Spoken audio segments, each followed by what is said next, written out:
Hello everyone. സാധാരണ നോമ്പെടുത്ത് കഴിഞ്ഞാൽ ഒരുപാട് ഹെൽത്ത് ബെനിഫിറ്റ്സ് അതേപോലെ തന്നെ അസുഖങ്ങളൊക്കെ മാറിയതായിട്ടുള്ള സംഭവങ്ങളാണ് നമ്മൾ കേൾക്കാറുള്ളത്. പക്ഷെ ഈ നോമ്പിന് ആദ്യത്തെ ആഴ്ച വന്ന ക്ലിനിക്കിൽ വന്ന എൻക്വയറീസ് ഒക്കെ എടുത്ത് നോക്കുകയാണെങ്കിൽ പ്രധാനമായിട്ടുള്ള ഒരു സംഭവം നോമ്പെടുത്ത ശേഷം റമദാൻ മാസം തുടങ്ങിയ ശേഷം ഒരുപാട് ആരോഗ്യ പ്രശ്നങ്ങൾ വന്നു, ബുദ്ധിമുട്ടുകൾ വന്നു, മാനസിക പ്രശ്നങ്ങളടക്കം കൂടി എന്നുള്ളത് പലരും റിപ്പോർട്ട് ചെയ്തിട്ടുണ്ട്.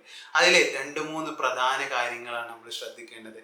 റമദാൻ മാസത്തിന്റെ മാക്സിമം ബെനിഫിറ്റ് നമുക്ക് കിട്ടാനും നമ്മുടെ ആരോഗ്യ പ്രശ്നങ്ങളും മാനസിക പ്രശ്നങ്ങളൊക്കെ മാറ്റി ആത്മീയപരമായിട്ട് നമ്മൾ ഉദ്ദേശിച്ച ഒരു ഉയരങ്ങളിലേക്ക് എത്താനും നമ്മൾ ശ്രദ്ധിക്കേണ്ട കുറച്ച് കാര്യങ്ങളാണ് ഇന്നത്തെ വീഡിയോയിൽ പറയുന്നത്. ഒന്നാമത്തേതായിട്ട് നമ്മൾ ശ്രദ്ധിക്കേണ്ടതുള്ളത് നമ്മുടെ മൊത്തം ഭക്ഷണക്രമങ്ങളും ശീലങ്ങളൊക്കെ റമദാൻ മാസം തുടങ്ങുമ്പോൾ മാറി വരും. സാധാരണ നമ്മൾ പകല് ഭക്ഷണം കഴിച്ചതൊക്കെ മാറിയിട്ടുണ്ടാവും. ഈ മാറ്റങ്ങൾക്കനുസരിച്ച് നമ്മുടെ കലണ്ടറിൽ ബാക്കിയുള്ള സംഭവങ്ങളിൽ നമ്മൾ മാറ്റം വരുത്തേണ്ടതുണ്ട്. മാറ്റം വരുത്തിയിട്ടില്ലെങ്കിൽ എന്താ സംഭവിക്കുക വെച്ചാൽ നമ്മൾ നോമ്പ് തുറന്നു അതേപോലെ തന്നെ രാത്രി ഇടത്തായത്തിനൊക്കെ നമുക്ക് തോന്നിയ പോലെ വാരി വലിച്ച് ഭക്ഷണം കഴിക്കുക ചെയ്യുക. അതിന് കറക്റ്റ് ഡയറ്റ് പ്ലാൻ നമ്മുടെ കയ്യിലില്ല. റമദാൻ മാസത്തിനുള്ള ഡയറ്റ് പ്ലാൻ ഇല്ലെങ്കിൽ തീർച്ചയായിട്ടും നമുക്ക് പണി കിട്ടും, വയറിൽ അസുഖങ്ങൾ കൂടും, പ്രശ്നങ്ങൾ ഉണ്ടാവും എന്നുള്ളതാണ്. രണ്ടാമത്തേതായിട്ടുള്ളത് നമുക്ക് ഒരുപാട് ഒഴിവ് സമയം കിട്ടും. സാധാരണ റൂട്ടീനിൽ നിന്ന് മാറിയ രീതിയിലേക്ക് വരുമ്പോൾ നമുക്ക് കിട്ടുന്ന ഒഴിവ് സമയം നമ്മുടെ ആത്മീയ ഔന്നത്യത്തിന് വേണ്ടിയിട്ടല്ല നമ്മൾ ചെലവഴിക്കുന്നതെങ്കിൽ ഓട്ടോമാറ്റിക്കലി നമ്മൾ പിന്നെ ചെയ്യാനുള്ളത് സ്ക്രോളിംഗ് ആണ്. സോഷ്യൽ മീഡിയ എടുത്ത് ഇങ്ങനെ സ്ക്രോൾ ചെയ്തുകൊണ്ടിരിക്കും. കുറേ സമയമുണ്ട്, ബാങ്ക് കൊടുക്കാനുള്ള വെയിറ്റിങ്ങിൽ വരെ സോഷ്യൽ മീഡിയ എടുത്ത് നമ്മൾ സ്ക്രോൾ ചെയ്തുകൊണ്ടിരിക്കും. ഇതിൽ സാധാരണ നമ്മുടെ നാട്ടിലുള്ള ഒരു സിസ്റ്റമാണ് നോമ്പിന് വേണ്ടി ഒരുങ്ങുക എന്നുള്ളത്.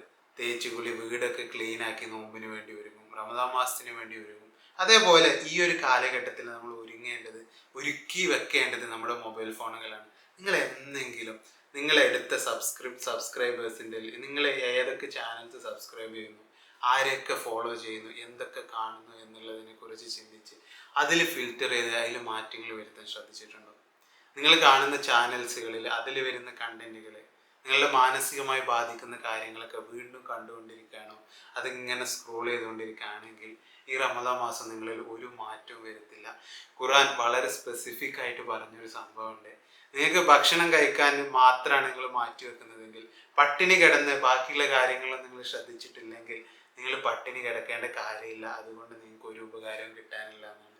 ഫസ്റ്റ് നിങ്ങൾ ചെയ്യേണ്ടത് നിങ്ങളുടെ ഏതൊക്കെ സോഷ്യൽ മീഡിയ പ്ലാറ്റ്ഫോം നിങ്ങൾ ഉപയോഗിക്കുന്നുണ്ട്, അതിലുള്ള ആരെയൊക്കെ നിങ്ങൾ ഫോളോ ചെയ്യുന്നുണ്ട്, ഏതൊക്കെ ചാനൽസ് നിങ്ങൾ സബ്സ്ക്രൈബ് ചെയ്യുന്നുണ്ട്, അതിൽ നിന്നൊക്കെ നിങ്ങൾക്ക് ബെനിഫിറ്റ് കിട്ടുന്നുണ്ടോ, അടുത്തൊരു വർഷത്തേക്ക് നിങ്ങൾക്ക് ഇതിൽ നിന്ന് എന്തൊക്കെ ഉപകാരം കിട്ടാണ്ട് കാര്യമില്ലാത്ത ചാനലുകളൊക്കെ ഒഴിവാക്കി വിടാം. പലപ്പോഴും നമ്മൾ അറിയാതെ ഫോളോ ചെയ്ത് നമ്മൾ അറിയാതെയാണ് ഇതൊക്കെ പോകുന്നത്.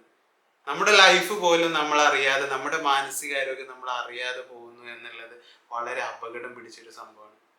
രണ്ടാമത്തെ നമ്മുടെ കുട്ടികളുടെ കാര്യത്തിൽ നമ്മൾ ഒരുപാട് ബാഡ് ന്യൂസ് ഇന്ന് കേൾക്കുന്നുണ്ട്. കൊലപാതകങ്ങളായിരുന്നാലും അതേപോലെ തന്നെ മുംബൈയിലേക്ക് പോയി മുടി വെട്ടാൻ പോയ കുട്ടികളുടെയൊക്കെ ന്യൂസാണ് ഇന്നലെ നമ്മൾ കേട്ടത്. ഇതിലുള്ള ഒരു പ്രശ്നം എന്താണെന്ന് വെച്ചാൽ നമ്മുടെ കുട്ടികളുടെ സോഷ്യൽ മീഡിയ ഹാൻഡിൽസ് അവരും നോക്കുന്നില്ല, നമ്മളും നോക്കുന്നില്ല.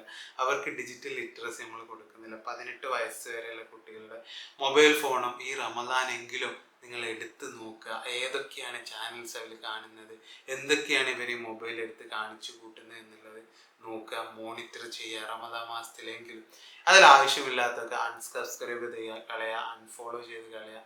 അങ്ങനെയെങ്കിൽ തന്നെ നിങ്ങൾക്ക് നിങ്ങളുടെ മെൻ്റൽ പീസിലേക്ക് തിരിച്ചു വരാൻ പറ്റും. ഈ റമദാനെ നിങ്ങളുടെ മാനസികപരമായിട്ടുള്ള ആരോഗ്യം അതേപോലെ തന്നെ ശാരീരിക ആരോഗ്യം തിരിച്ചു പിടിക്കാനുള്ള ഒരു സമയമായിട്ട് നിങ്ങൾക്ക് മാറ്റിയെടുക്കാൻ പറ്റും.